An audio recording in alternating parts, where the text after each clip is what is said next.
The moment my husband called me a gold digger, something inside me didn't react the way it should have. It didn't hurt. It didn't even surprise me. It settled into place like something that had been building quietly for a long time finally made sense. We were sitting across from each other at the dinner table I had set, in the house I had spent years maintaining while he worked, a life I had helped structure in ways he never had to think about. And he said it like it was a reasonable conclusion, like it was something he had already decided long before that moment. Then he turned his laptop toward me and showed me a spreadsheet. Everything divided neatly into two equal halves. Mortgage, bills, groceries.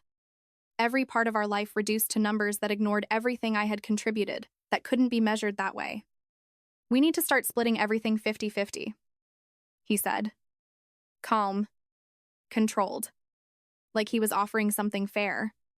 When I reminded him I didn't have an income because I left my job for us. For this, he didn't hesitate. That's not my responsibility anymore. I'm not running a charity. And in that moment, I understood something that mattered more than what he said. This wasn't about money.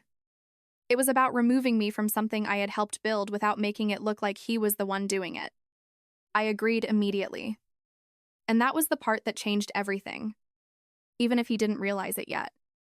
He expected hesitation, maybe even an argument, something emotional he could push back against and reframe into proof that I was being unreasonable. But I gave him nothing to work with. I nodded, told him it made sense, and watched the way his expression shifted slightly. Not suspicious, just satisfied, like he believed the conversation had gone exactly the way he planned it. What he didn't understand was that agreeing to his rules didn't mean I accepted his logic. It meant I was going to apply it in a way he had never considered. The next morning, I stopped doing everything that wasn't explicitly my half. I didn't wake up early to make his coffee, didn't prepare breakfast, didn't organize anything for him before he left the house, because none of that had ever been part of a financial agreement. It had been part of something he had just dismissed as nothing. At first, he didn't notice. Then he did. The missing coffee, the wrinkled shirts, the silence where routine used to exist. When he asked what was going on, I reminded him calmly that we were equals now. Partners. Each responsible for our own share. Nothing more. Nothing less. He called it petty, then childish, then unnecessary. But he never called it wrong, because it followed the exact structure he had created. And the more I followed it, the more I watched him realize that equality, when applied without convenience, felt very different than the version he thought he wanted. The change didn't hit him all at once. It showed up in small failures he couldn't immediately trace back to me. Things he had never needed to think about before suddenly becoming his responsibility without warning. Laundry piled up because he assumed it would be handled. Groceries ran out because he didn't realize how often they needed to be replaced. Bills slipped past due dates because he thought I had already taken care of them the way I always had. And every time something went wrong, I didn't argue or explain. I adjusted the same way he had. Quietly. Consistently. Treating everything like a transaction instead of a partnership. If he used something that was technically mine, I noted it. If he damaged something, I assigned a cost. Not dramatically. Not aggressively. Just written down. Tracked. Structured. Because if we were operating under his definition of fairness, then everything needed to be accounted for. At first, he laughed it off, calling it excessive, saying I was overcomplicating something simple. But the more it accumulated, the harder it became for him to ignore. What he thought would give him control started creating pressure instead. Not through confrontation, but through consistency he couldn't argue against without contradicting himself. And while he was busy trying to adjust to a system he didn't understand, I started noticing something else. Something that didn't fit into any of this. The late nights that didn't match his workload. The small gaps in his explanations. The way his spending didn't align with what he claimed to be paying for. It wasn't obvious at first, but it was enough to make me look closer. Not emotionally, but deliberately. Because by that point, I already understood one thing. This wasn't just about money. It never had been. If you were in my position, would you keep playing along like this or confront him immediately? Comment what you would do. Because what I found next changed everything.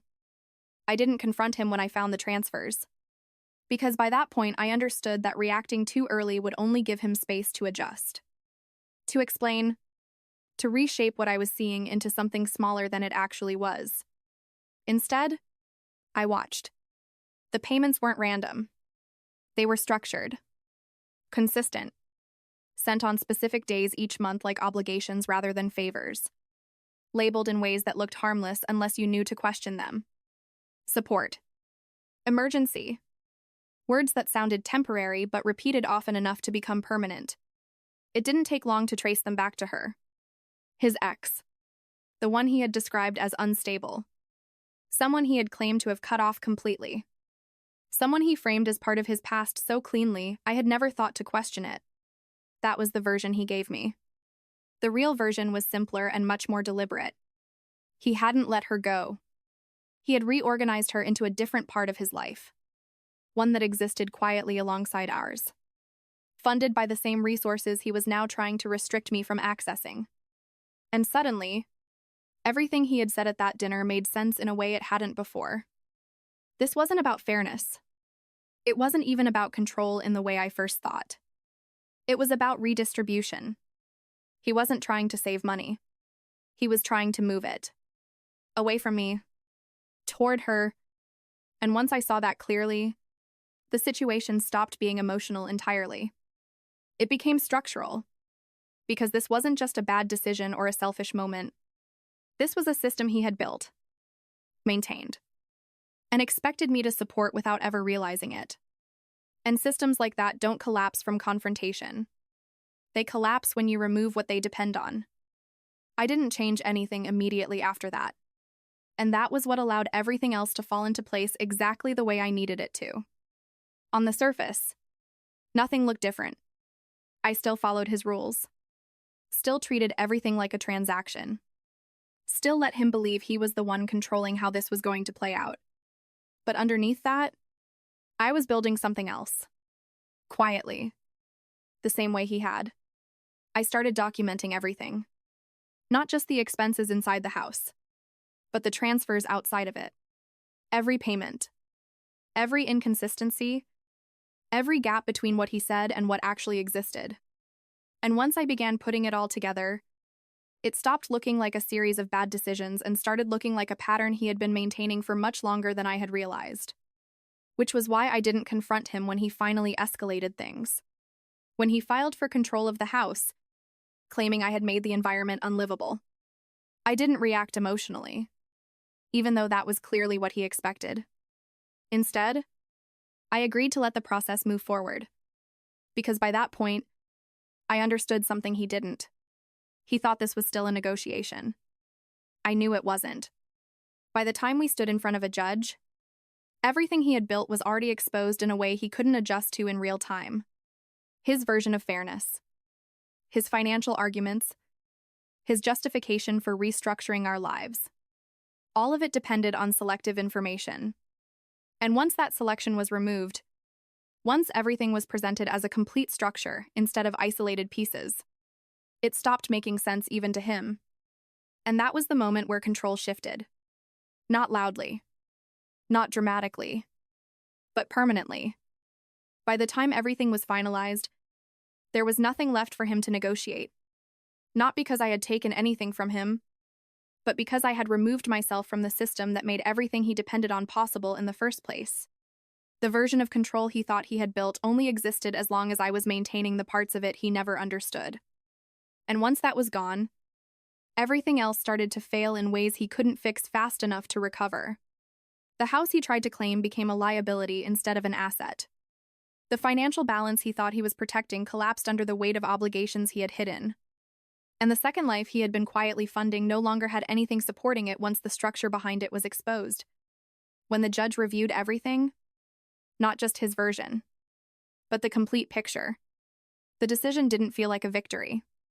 It felt like the natural outcome of something that had already been decided long before we ever stepped into that room.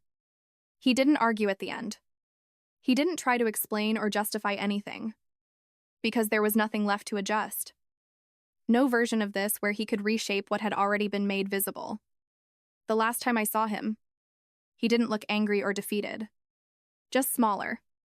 Like everything he had relied on had been removed piece by piece until there was nothing left holding him in place. I didn't feel satisfaction when I walked away. Just clarity. Because this was never about destroying his life. It was about stepping out of it. And without me, it couldn't hold together anymore. If you made it this far, tell me honestly, was this justice? Or did I go too far? Drop your opinion in the comments. And if you want more stories like this, make sure to like, subscribe, and turn on notifications so you don't miss what comes next.